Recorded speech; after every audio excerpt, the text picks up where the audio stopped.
my dad's parents, my dad's dad was a pastor.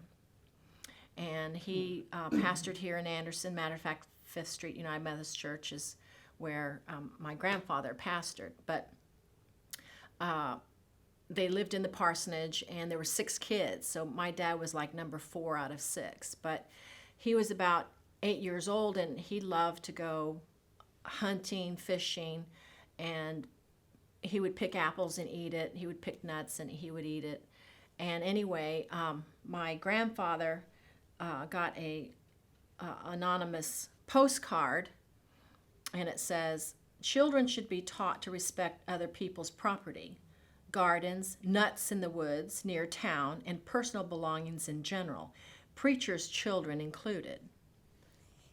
So my dad was the guilty party of this. So my grandfather had a little chit chat with him about, but he's only 8 years old, so he doesn't know property lines or whose apple tree this is or whatever. But so from a very young age, he had to learn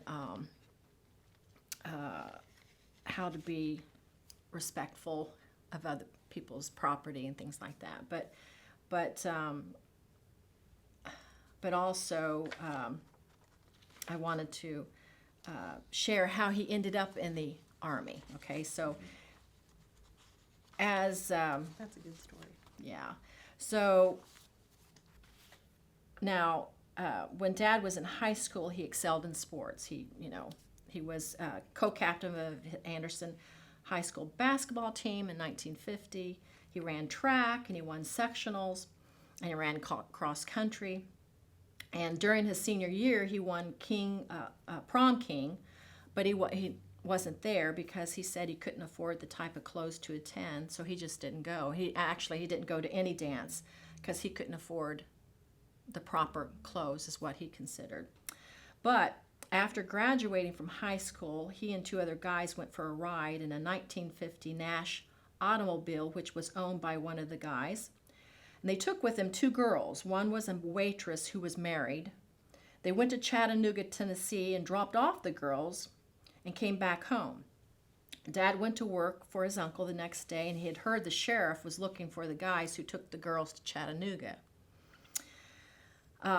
This was very scary for my dad. So he thought he would end up having to go to jail for kidnapping and crossing state lines. So Dad happened to know Judge Stanley of Howard County in Kokomo and thought he would ask him, what would happen to a guy if he took a girl across state lines? And Judge Stanley said, "Oh, we would lock them up for sure."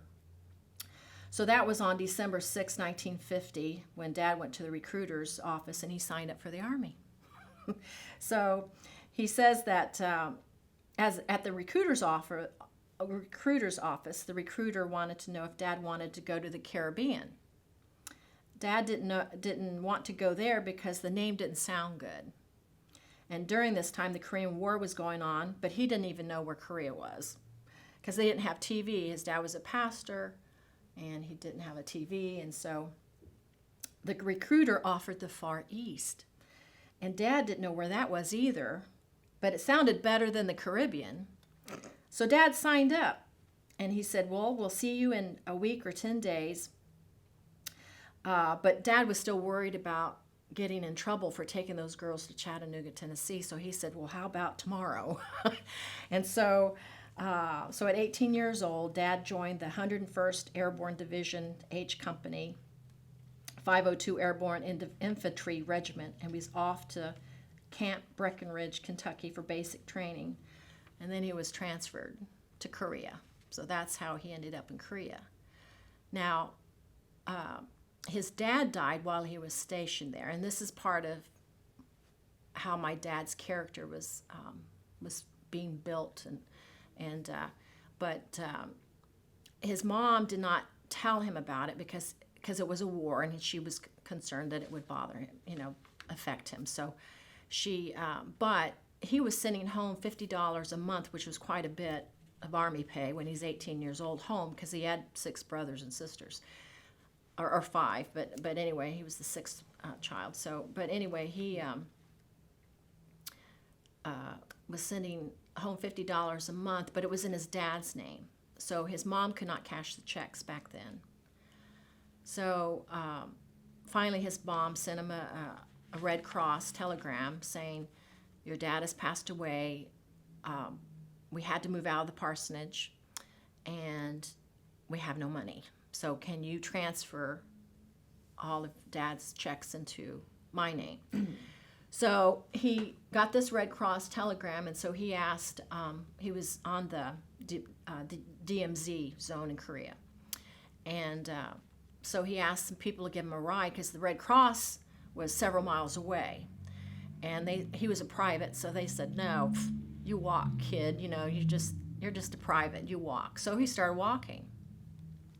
And on his way to the Red Cross, he sees this entourage of Jeeps with flags Anyway, the Jeep stops, and this man says, where are you going, soldier? And he says, well, I'm going to Red Cross. And he shows him the telegram.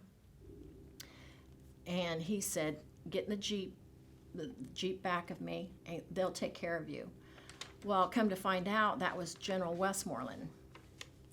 And he said, which Dad said he had no idea who he was, but he said he got in the Jeep and they took him to the Red Cross. But he said by the time we got to Red Cross, he said they had all the paperwork, all he had to sign, and he said they offered him cigars, coffee, a chair. They treated him with, first class, treatment. And come to find out, it was because it was General Westmoreland, and General Westmoreland called the Red Cross and said, you take care of this boy. And so anyway, but that's one of my favorite stories that Dad would tell us when he was in Korea.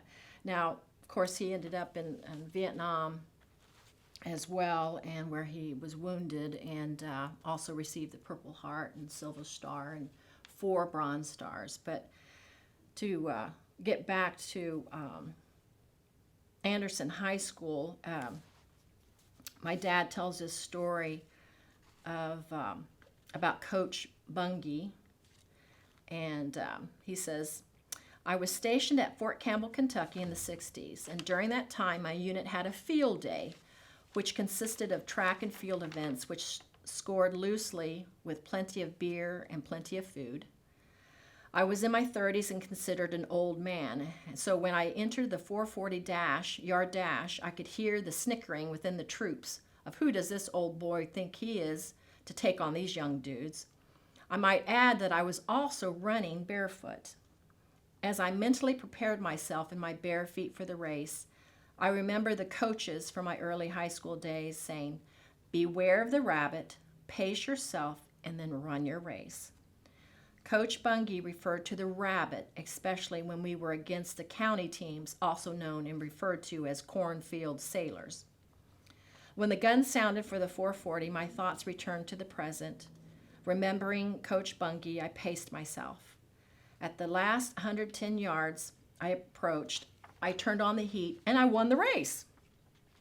Gritting my teeth, trying extra hard not to reveal any sign of unbearable pain I was in from my blistered feet, I gallantly received the accolades from my unit. The following year on field day, I decided it was time to cheer someone else on the 440 victory. So that was a fond memory of my dad from one of his track coaches in high school at Anderson High School. So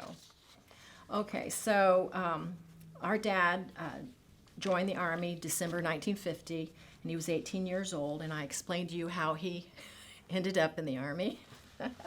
So he started in jump school or skydiving school the following summer with the 506D Company, 11th Airborne Division. He was the very first skydiving class in the Army. So he was part of the very first skydiving team. They had picked 5 people from the 101st Division, 3 from the 82nd Division, and 3 from the 77th Special Forces Division, and 3 from the Artillery Division. This formed the very first skydiving team, and he became a certified skydiving instructor in the 101st Airborne Division, and later the 506th Airborne Division. I also became a platoon sergeant during that time. In the spring of 1963, he was sent to Vietnam.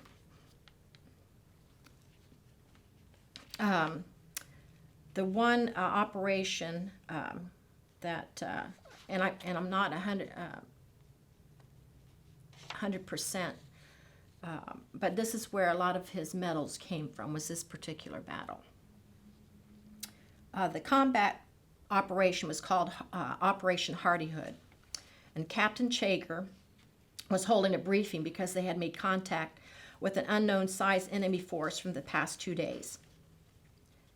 The first day, 2 men were killed and 4 wounded. There were 3 platoons under Chager's command, which was led by platoon leader First Lieutenant Peter Arnold, a second platoon leader who my dad couldn't remember, and then it was my dad.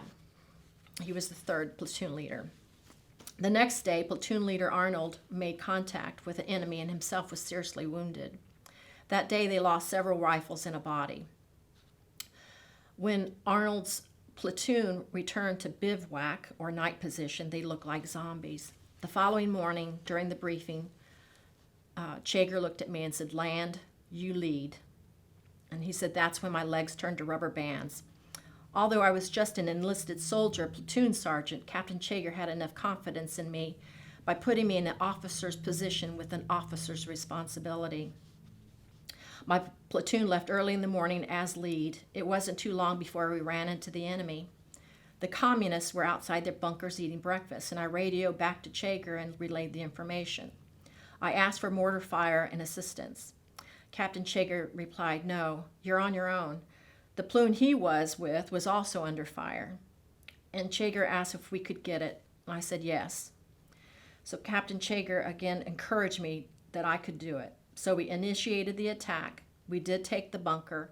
We found the missing rifles and the missing body of one of his soldiers. By June 8th, when the battle was over, 48 Viet Cong were dead, and 13 of our men died that day. So that's one of the stories that he has shared with us before. So anyway, and there's obviously others, but anyway, my sister has a poem that was one of our dad's favorite poems that I think she'd like to read. War is an ugly thing, but not the ugliest of things. The decay and degraded state of moral and patriotic feeling which thinks nothing is worth fighting for is much worse. A man who has nothing for which he is willing to fight, nothing he cares more about than his own personal safety, is a miserable creature who has no chance of being free unless made and kept so by the exertions of better men than himself. Unknown. Author unknown. Now I do have another story that is in the paper, that when our dad's bridge, there was a bridge dedicated to our dad in Tipton County. So it was told at that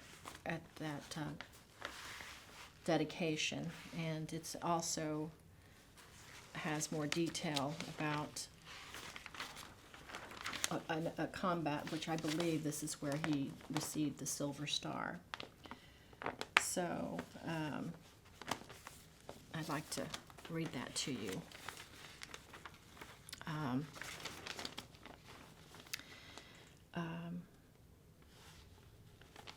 My dad was described as one of the most decorated and bravest combat soldiers in our state. Land passed away August 7, 2012 at the age of 80 and was later laid to rest in Arlington National Cemetery. His life was one that led him through the Korean War and the Vietnam Wars, where he saw intense combat. combat, and he was recognized with a long list of medals, including Silver Star, 4 Bronze Stars, and Purple Heart. During the ceremony at the bridge dedication, one of the people to speak was retired Major General Richard Chager, who served with Land in Vietnam. And he refers to our dad as the finest soldier which whom he'd ever served. And he quotes, "Arno Land never fit the image of heroes made popular by Hollywood. Make no mistake, Arno was a true American warrior and hero. But not one even defined him by his Silver Stars, 4 Bronze Stars, and Purple Hearts, and Combat Infantry Badge, with stars earned over 4 combat tours. He was defined by the quality of his character and surpassing humility, by the extraordinary effectiveness of his leadership in close combat, by his careful thoughtfulness and abiding friendship with his airborne buddies, and more importantly, his wife and his children." One document states that while serving as a platoon leader, his platoon was led into the center of a Viet Cong defensive position, which was on a search and destroy mission on May 21st, 1966. The platoon was met with intense enemy fire, which Land exposed himself multiple times to ensure the mission was a success, states the document. At one point, he exposed himself to fire to carry a wounded soldier to safety.